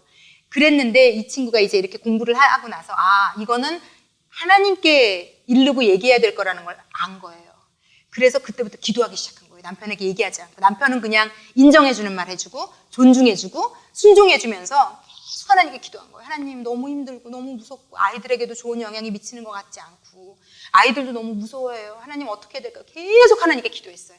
그랬더니 어느 날 이 친구가 그날도 완전 뚜껑 열려가지고 막 난리를 치고 막 문을 쾅 닫고 내려와가지고 운전하고 교회 오려고 차를 딱 탔는데 정말 우리 하나님은 정말 재밌는 분이신 게 너 앞으로 한 번만 더 이따위로 소리 지르고 열내고 화내면 내가 불을 싸질러 버리겠다고 하나님. 정말 그 사람한테 그렇게 자기는 거의 음성을 듣다시피. 근데 이제 이 친구가 되게 이렇게 예전에 놀던 출신이거든요. 그래서 이제 옛날에는 입도 되게 험했고 중고등학교 때 학교에서 선생님들이 공부도 너무 안 하고 너무 못해서 한 번도 이름을 불러준 적이 없대요. 야, 이 양아치 새끼, 뭐 이 새끼 저 새끼. 그러니까 학교에서는 공부 안 해, 맨날 놀러 다녀, 머리 염색해, 하지 말라는 건 다 했거든요. 그러니까 학교에서는 요주 인물이고, 근데 제가 볼 때 되게 괜찮은 친구였는데 누구도 이 친구 안에 진짜 깊은 모략을, 그 깊은 물을 길어내줄 사람을 한 명도 못 만났던 거예요. 그래서 매일 욕만 먹고 어른들에 대한 적개심, 분노 막 그러니까 그때 쌓이고 눌렸을 때 막 더 이게 막 됐던 친구라 표현이나 이런 게 좀 건 친구예요. 하나님이 너무 재밌는 게 다 하나님 맞춤형으로 말씀하세요. 제가 우리 어머니들한테 그랬어요. 하나님이 모든 사람에게 얘기할 때 불사질른다 이런 표현 안 쓰신다고. 그러니까 이 친구는 그렇게 얘기하니까 자기 잘 알아들은 거예요. 아, 네. 너무 알아들은 거예요. 자기식의 표현을 하나님 해주시니까 너무 알아듣고 자기가 알겠다고. 그래서 제가 어머니들이 오해할까봐 모든 사람에게 하나님이 이렇게 안 하신다고. 그런데 하여튼 제가 강의하면서도 이 친구 생각이 난 게 맨날 중학교, 고등학교, 초등학교 때부터 양아치 소리 막 온갖 선생님들에게도 듣지 못할 욕만 듣다가 이 친구가 중고등부 수련회 때 예수 만났거든요. 중고등부 수련회 때 처음으로 아무도 자기를 누구누구야 불러준 적이 없는데 부모조차도. 그런데 하나님이 그 수련회 때 지원이면 지원아 내가 너를 사랑한다고. 하나님 지금 제 이름 부르신 거예요? 그거 먼저 확인했대요. 하나님 지금 제 이름 부르신 거예요? 아무도 자기 이름이 있는지조차 잊어먹을 만큼 아무도 이름을 불러주지 않았던 인생인데 전능하신 하나님이 나를 이름을 불러주셨어. 이거에 이 친구가 완전히 무너져가지고요. 막 이제 나중에 사역자까지 됐거든요. 그러니까 이거를 하나님을 통해서만 고쳐지는 영역들이 있어요. 내 스스로는 누가 아무리 잔소리를 해도 난리를 쳐도. 그래서 제가 어머니들한테 부탁드린 것도 남편들은 더 많이 표현해 주셨으면 좋겠다고 얘기했고요. 아내들은 지금 하는 남편과 아이에 대한 잔소리를 거의 다 없애서도 괜찮아요. 우리에게 불안감이 있어요. 내가 이거 얘기 안 해주면 둘 다 큰일 나겠지. 이거는 굉장한 착각이에요. 예. 그 얘기가 대부분의 경우는 하나님께 해서 고쳐야 되는 경우가 대부분이에요. 아이들도 계속 못 고치는 거 있잖아요. 요즘 저희 아이는 계속 늦게 자요. 근데 이제 그게 이제는 약간 저도 이제 지가 알아서 해야 된다고 계속 저에게도 본인이 잠자는 시간 본인이 해결해야죠. 그 잠을 안 자서 피곤한 것도 자기가 겪어내야 되는 거죠. 이걸 엄마가 대신 해줄 수 없어요. 다 난리를 쳐서 지키고 앉아서 자 이럴 수도 없는 일이고. 그리고 이제 어느 정도 크면서부터는 내가 알아서 할게. 이거 입에 달고 살거든요. 그런데 내가 알아서 할 나이예요. 그리고 그 결과를 책임져야 될 나이예요. 지가 돈을 많이 써서 없으면 굶어야 될 나이고요. 자기가 한 만큼의 대가를 자기가 감내해야 되는 나이예요. 그래서 감내하게 지켜보는 게 사실 더 힘들어요. 그렇지만 기도하고 그 부분도 요즘 그래서 기도하고 있어요. 하나님 조금 일찍 잘 수 있도록 자기 삶을 좀 규모 있게 살 수 있도록. 그리고 절대로 말하지 않아요, 제가. 그런데 하나님께 얘기해야 될 것은 하나님께만 얘기하면 될 것 같아요. 그래서 아주 아이가 어리신 어머니들은 가르쳐야 된다고 생각하지만요. 그 어느 정도 시기를 지나면요. 초등학교 고학년 지나면서부터는요. 계속 하나님께 일르셔야 된다고 생각해요. 아이들도 그렇고 남편들도. 특히 남편들. 지금 30, 40대가 지나도 못 고친 거는요. 안 고치는 게 아니에요. 내가 좀 더 세게 잔소리하면 고치겠지. 아니에요. 못 고치는 거예요. 못 고치는 거는 우리도 있잖아요. 그거는 못 고치는 거거든요. 진짜. 누가 뭐라고 해도. 그래서 그거는 같이 고칠 수 있도록 하나님의 협력을 구해야 돼요. 하나님 도와주세요. 고칠 수 있게 도와주세요. 그러면 하나님이 하나님의 방법으로. 이 친구는 그렇게 하셨지만 그래서 고쳤대요. 그래서 다른 분들은 다른 방법으로 세상에서 어떤 고칠 수 있는 환경을 열어주실 수도 있고 그런 사람을 만나게 하실 수도 있고 정말 하나님만의 방법으로 해주시면 나는 늘 좋은 사람으로 남아있고 다른 사람이 해주면 좋잖아요. 그런데 우리는 욕은 내가 다 먹고 거리는 멀어졌는데 고치지도 못했어. 이것처럼 억울하고 힘든 게 없는 거예요. 남편이랑 사이는 나빠질 대로 나빠졌는데 하나도 낮은 건 없어. 사이만 나빠졌어. 우린 늘 이런 식 아니에요?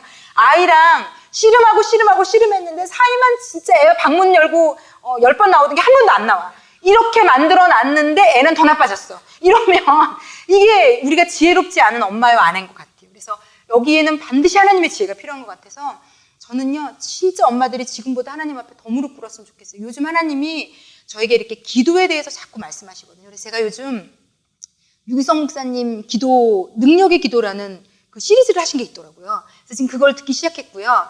제가 지금 이걸 다 듣고 어머니들하고도 좀 나누고 싶고 또 제가 되게 요즘 최근에 나온 아주 초신자들 기도하기 좋은 책자가 나왔길래 제가 주문해놨어요. 그래서 그거를 좀 읽어보고 기도를 하실 수 있게 주변에 제가 좀 아끼고 사랑하는 막 예수 막 이제 믿어가는 기도는 잘 못하는 이제 막 예수님도 알아가고 막 새가족도 했고 1대1도 했는데 아직은 기도는 너무 어려운 이게 그렇더라고요. 성경을 지식으로 머리에 배우는 거는 그래도 어느 정도 되는데 내가 기도하는 사람이 되는 거는 시간이 훨씬 더 걸리더라고요.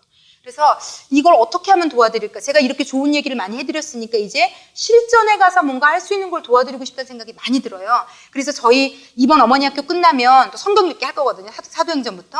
그때 약간 기도 훈련을 시켜드릴까 하는 것도 지금 기도하고 있어요.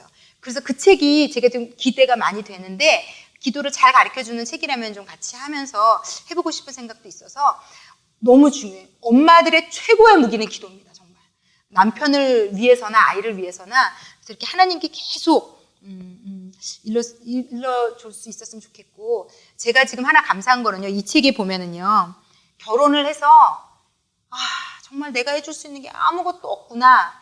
이거를 경험했으면 제가 볼 땐 성공한 거예요. 예수님 안에서. 제가 볼 때 많은 어머니들의 최고의 문제는 아직도 내가 뭔가를 할 수 있다고 생각해요. 이 가정에. 뭐라도 지금 내가 할 수 있다. 나는 똑똑하고 나는 할 준비가 돼 있다. 뭘 하면 될까? 근데 내가 해줄 수 있는 게 아무것도 없구나를 더 알아가시면요. 그거 자체가 유익이고 복이세요. 그래서 지금 직장맘들도 와 계시지만 직장맘이라는 게 좋겠으면요. 그런 의미에서는 더 잘 쓸 수 있어요.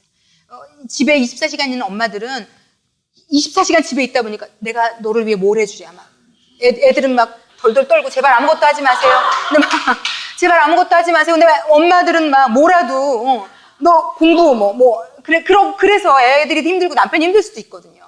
그런데 오히려 엄마들이 내가 직장 생활하느라 너한테 못해줘서 미안해. 이 마음이 있어서 아이에게 계속 겸손을 베풀고 기도해 줄 수 있으면요. 전세가 역전될 수도 있어요. 집에서 키우는 엄마보다. 이건 뭐 누구나 마찬가지예요. 내가 직장을 다녔는데 내 마음대로 또 휘둘러서 망가져서 집에서 겸손하게 키우는 엄마. 그러니까 하나님 앞에 겸손하게 키우느냐 싸움이에요. 제가 볼 때. 직장을 다니느냐 집에 있느냐 싸움이 아니고요. 하나님 앞에 누가 더 겸손해서 하나님밖에 할 수 없다고 여기느냐 싸움이에요. 이 자녀 양육 싸움은. 남편도 마찬가지고요. 그래서 이 싸움에서 우리가 다 이겼으면 좋겠어요. 겸손히 하나님 당신이 없으면 이 가정은 안 돼요. 이거 하나만큼은 내가 집에 계속 있든 직장에 있든 이 마음은 안 잃고 갈 수만 있다면 하나님께서 해주실 거라고 생각이 듭니다. 제가 그 부부 제자도라고 제가 그 책을 지금 안 가져왔어요. 부부 제자도라는 너무 좋은 책이 있어요. 이거는 예수님을 두 분 다 열심히 믿는 분들은 꼭 한번 같이 보셔야 되는. 그러니까 신앙이 격차가 있으면 좀 어려운 책인데 믿음에 어느 정도 되신 분들은 너무 좋은 책인데 이 책이 이렇게 얘기해요. 결혼 중요하지만 가장 중요한 것은 아니다. 그러면서 뭐라고 얘기하냐면요. 대부분의 결혼에서 문제가 있는 부부들을 보면요. 부부끼리의 문제가 아니고요. 다 하나님과의 관계 때문에 생긴 문제라는 거예요. 하나님과의 관계가 약해지고 하나님과 관계가 좋지 않아서 부부간의 문제가 생겼다는 거예요. 이건 자녀도 마찬가지일 것 같아요. 그래서 부부간의 문제가 생기면 먼저 내가 하나님과의 관계가 어떤지를 돌아보라는 거죠. 결혼이 중요하지만 하나님이 제일 중요하다는 거예요. 하나님과의 관계보다 더 중요한 건 없다는 거고요. 그 관계가 잘 되면 우리 결혼은 보존받을 수 있다는 거고요. 그리고 이 아내를 돕는 배필이라고 얘기하잖아요. 이 히브리 원어적인 의미로 가장 중요한 것은 남편이 하나님을 아는데 예배드리는데 돕는 배필이라는 얘기예요. 첫 번째 가장 중요한. 그래서 아내가 부부가 어떤 부부가 되면 좋냐면요. 이 여자를 만나서 내가 더 믿음이 좋아졌어. 이건 복된 가정인 거예요. 이 남자를 만나서 내가 더 믿음이 좋아졌어. 그게 뭐 슬프게 해서든 어떻게 해서든 그렇게 될 수 있다면요. 그 결혼은 잘하는 결혼이고요. 이렇게 돼 있어요. 결혼도 우상이 될 수 있어요. 우리끼리 어떻게 하면 더 좋은 가정을 이룰까에만 코를 박고 있는 거는 결국은 건강한 가정을 이룰 수 없어요. 어떻게 하면 내가 하나님 앞에 좋은 자녀가 될까에 집중하면요.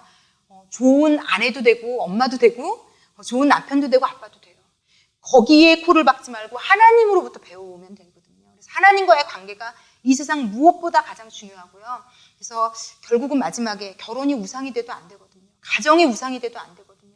내 가정을 돌보느라 하나님을 섬기고 하나님을 사랑하고 하나님과의 관계를 뒤로 제쳐두면 안 된다가 이 책의 마지막 결론이에요.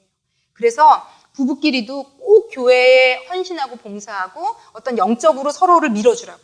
아내가 좋은 깨달아야 되는 성경 공부가 있으면 남편들이 애를 봐주더라도 밀어주고, 남편이 그래야 될 거가 있다면 아내가 남편을 그렇게 영적으로 밀어줘서 두 사람이 다 영적으로 성장할 수만 있으면 이 결혼은 보장받은 결혼인 거예요. 그래서 꼭 그러한 자리에 있으시는, 근데 이게 자녀도 마찬가지인 것 같아요. 이 아이들이, 지금 저희 아이도 이제 수련회 갔다 온 지 오래됐더니 또 약발이 많이 떨어졌거든요. 약 한번 먹을 때가 됐어요, 지금. 그래서 7월이 제가 너무 기다려지고 있거든요. 지금 애들 전반적인 예배 분위기가 그럴 거예요. 아마 그 수련회를 기점으로 거의 뭐 성령 폭발 집회가 됐다가 점점 줄어들어서 이제 이 7월이 다가올수록 애들이 이제 상태가 안 좋아져요. 그래서 제가 저희 아이도 이제 그래서 기도해요. 하나님 더 만나달라고. 그러면 이 아이들도요, 얘네들을 잔소리할 필요가 없는 게, 우리가 하나님께 얘네들 은혜 받으면 좋은 딸, 좋은 아들이 되더라고요. 그래서 다 하나님께 걸려 있는 것 같아요. 우리 모든 가족이 하나님을 바라볼 때 우리 가족은 행복한 가족이 되는 것 같아요. 그래서 먼저는 하나님, 우리 아이가 예수 잘 믿게 해주세요. 우리 남편이 예수 잘 믿게 해주세요. 이게 우리의 가장 궁극적인 기도 제목이 되어야 될 것 같고요. 그래서 오늘 결혼 설명서를 이렇게 마칩니다. 그래서 우리 가정이 예수님 때문에 달라지는 그런 가정들. 그래서 우리가 지금 이 강의를 듣고 이 자리에 있는 우리들이 1년 뒤, 2년 뒤, 5년 뒤에 다 간증할 수 있었으면 좋겠어요. 목사님, 우리 가정이 이렇게 좋아졌고요. 우리 남편 안에 있는 깊은 모략과 깊은 물이 길어져서 이렇게 됐고요. 우리 아이가 이렇게 좀 간증할 수 있는, 우리가 다 그런 가정이 되기를 예수님의 이름으로 축복합니다. 예, 우리 한 가지 기도하겠습니다. 오늘 또 하나님께서 특별히 이렇게 부르셨다고 생각하거든요. 우리 이제 중학교 친구들이지만 이런 것들이 하나님의 말씀의 씨앗이 이 아이들 안에서 잘 자랄 거예요. 그래서 정말 좋은 아내, 좋은 엄마가 될 거라고 생각해요. 이 두 사람만 좋은 아내, 좋은 엄마가 돼도요, 이 아이들이 낳는 자녀들은 얼마나 복을 받겠어요. 너무너무 소망이 넘치거든요. 그래서 기도하실 때, 하나님, 우리 가정이 충전 공동체가 되고 싶습니다. 그리고 하나님, 제가 하나님이 하셔야 될 일을 제가 하려고 하지 않게 해주세요. 말이 되었든 행동이 되었든 하나님께 구하고 하나님께 졸르고 하나님으로부터 받아서 우리 가정이 달라질 수 있기를, 그래서 우리 남편과 아이들에게 축복을 전해주는 존재로, 잠언 31장의 현숙한 여인처럼 남편과 아이들이 우와, 우리 엄마 우리 아내 최고야 라고 자랑한다고 나와 있거든요. 그런 아내, 엄마로 당신 안에서 살아갈 수 있도록 도와주십시오. 기도하겠습니다. 사랑하는 하나님, 저는 하나님께서 합력해서 선을 이루시는 분이심을 확실히 믿습니다. 이 강의가 한 번 더 이 강의를 할 수밖에 없게 된 이유도 이곳에 있는 누군가를 살리시기 위함임을 깨닫습니다. 하나님, 이것이 이들의 인생의 선이 되게 해주십시오. 이제 중학교 2학년, 3학년 나이에 우리 지원이와 예진이가 이 강의를 들었습니다. 이것이 이 아이들 영혼 안에 씨앗으로 담겨서 이것이 자라나서 이들의 가정은 다른 곳이 되기 원합니다. 하나님, 지금부터 준비되어지게 하시고 하나님께서 기뻐하시는 아름다운 아이들로 성장하게 해주십시오.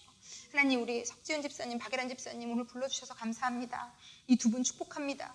직장을 다니며 자녀들을 키우며 하나님, 이들의 수고와 이들의 아픈 마음 하나님 아십니다. 하나님 위로해 주시고, 그래서 너희의 자녀는 내가 키워줄게 라고 말씀하시는 이 하나님의 위로와 은혜의 음성이 매 순간 이분들의 영혼에 살아있기 원합니다.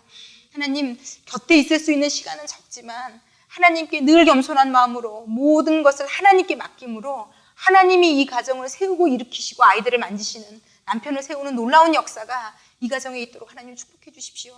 하나님 아버지, 우리 사랑하는 성기미분들 축복해 주시고 하나님께서 우리들의 모든 가정의 주인이 되셔서 당신이 이끄시는 놀라운 결과물들이 우리 인생에 충만할 수 있도록 예수 이름으로 축복해 주십시오.